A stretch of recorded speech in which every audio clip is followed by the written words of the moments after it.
Hey, welcome back to the channel. We're going to do a really quick project video here. Specifically, I'm going to show you how to make floating shelves. These are box shelves, so you're left with a hollow surface that you can light, run wires through, do whatever you need to do.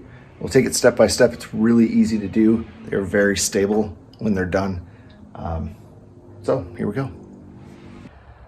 So the first thing you want to do once you have your supplies is mark a line where your crown molding is going to intersect with the inner support.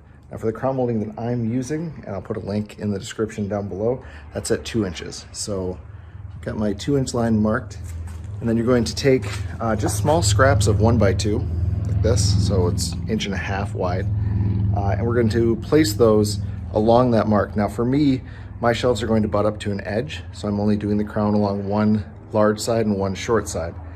So I've got that one just marked on the end, and then these two I've marked both the long side and the short, and I'm using just these scrap 1x2s with pocket holes and connecting those in so that I'll have a support for my crown molding to get leaned up and nailed against, keep everything nice and tight so you don't get light and everything coming through the shelf.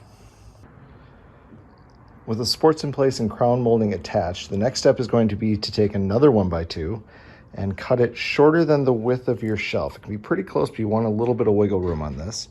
And then what we're going to do is make a couple cross supports that come off of this at 90 degrees and go right up to the edge of our crown molding and have a couple pocket holes that can then screw into the bottom of the shelf.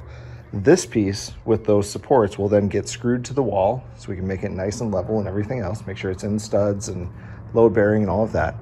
And then the shelf will sit on top of it and get screwed in. That'll secure everything.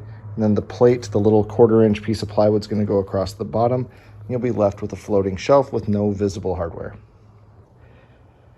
After that step is complete, you're going to be left with basically two pieces. You have your shelf and you have your support, which can be removed and taken over to your wall. So then the support gets bolted to the wall. You make sure that's level, put it into your studs that of course you've pre-marked.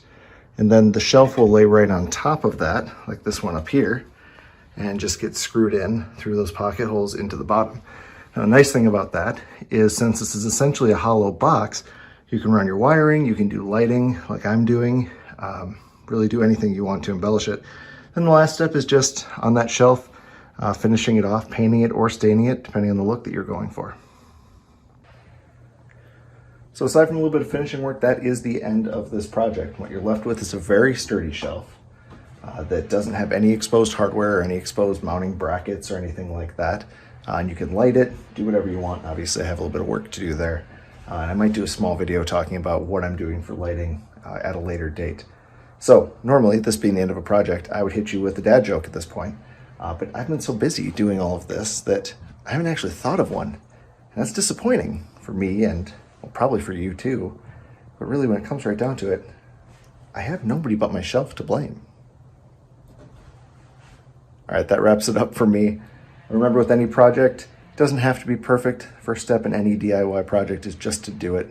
See you guys next time. Take care.